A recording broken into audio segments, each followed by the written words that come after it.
بچوں کی شادی کس عمر میں کریں؟ امپورٹنٹ۔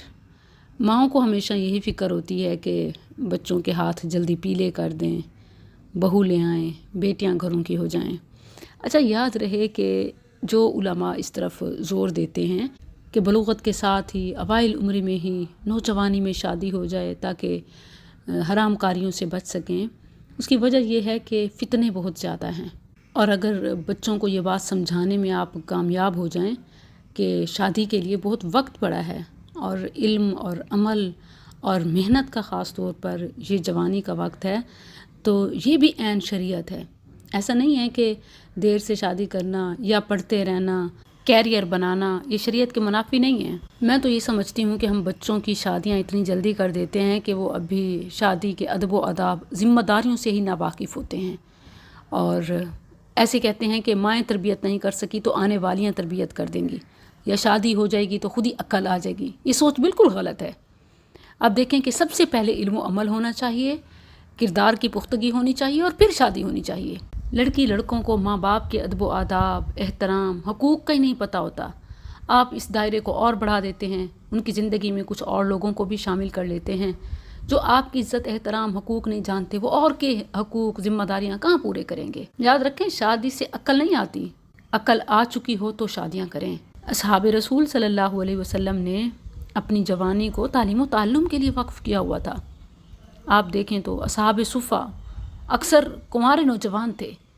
ابو ذر غفاری، بلال رضی اللہ عنہما وغیرہ یہ اسی زمرے کے ہیں۔ جس صحابی کی شادی ہو جاتی اور اس کی گھریلو ذمہ داریاں بڑھ جاتی، وہ اس زمرے سے نکل جاتا۔ دیکھیں تو نبی صلی اللہ علیہ وسلم کے ملازم شاگرد ابو ہریرہ رضی اللہ عنہ بھی جوانی کی عمر میں تھے۔ قبول اسلام کے وقت آپ کی عمر کم و بیش 26 یا 27 سال تھی، اور اسی طرح نبی صلی اللہ علیہ وسلم کے ساتھ رہ کر انہوں نے علم حاصل کیا۔ اور ابن عمر رضی اللہ عنہ بھی جوانی کی عمر میں تھے۔ بخاری کی مختلف روایات سے بات ثابت ہے۔ عبداللہ بن عباس رضی اللہ عنہ کے حوالے سے آتا ہے کہ جن کے لیے نبی صلی اللہ علیہ وسلم نے خاص طور پر تفقہ فی الدین کی دعا کی، وہ بھی جوان تھے، کنوارے تھے۔ اسی طرح انس رضی اللہ عنہ کا نبی صلی اللہ علیہ وسلم کی خدمت میں وقت گزارنا، اور پھر کئی صحابہ کی جوانیوں کا ذکر آتا ہے کہ جنہوں نے اپنی جوانی شادی کے بغیر تعلیم و تعلم کے لیے وقف کی۔ تو بہتر ہے کہ کیریئر کے لیے کوئی ایک سٹیپ چوز کر لیا جائے، یعنی پہلی سیڑھی پہ قدم رکھ لیں اور پھر اس اسموتھ راستے کی طرف چڑھتے بھی جائیں، چلتے بھی جائیں، اور اپنی ذمہ داری یا ضروریات کو بھی نبھا سکیں۔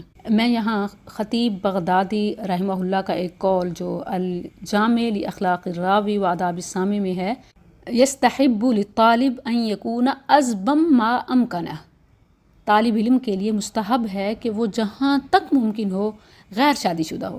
کیوں؟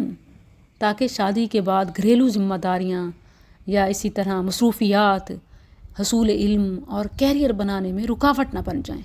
یہی بات امام ابن الجوزی رحمہ اللہ کے حوالے سے سید الخاطر میں ہے۔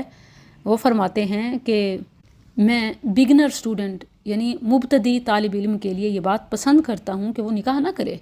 پھر امام نے خود امام احمد بن حنبل رحمہ اللہ کی مثال دی، فَإِنَّ أَحْمَدَ بْنَ حنبل لَمْ يَتَزَوَّجْ حَتَّى تَمَّتْ لَهُ 40 سَنَةً، کہ امام احمد بن حنبل رحمہ اللہ نے شادی نہیں کی تھی یہاں تک کہ ان کی عمر 40 سال ہو گئی تھی۔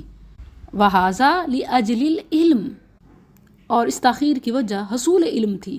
اسی لیے میری ماؤں، بہنوں، سب سے پہلے آپ اپنے بچوں کی کریکٹر بلڈنگ کریں، ان کی تعلیم، تربیت پوری ہو، وہ خود اچھے انسان بن جائیں، شادی میں جلدی نہ کریں۔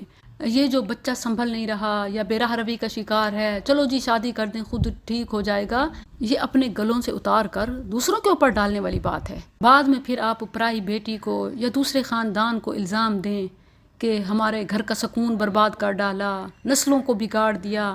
آپ مٹی کو، کھیت کو الزام دے رہے ہیں، بیج تو آپ کا ٹھیک نہیں تھا۔ بیج کو سٹرانگ بنائیں، سیڈ اس قابل ہو کہ بنجر زمین بھی لہلہانے لگے، زرخیز ثابت ہو جائے۔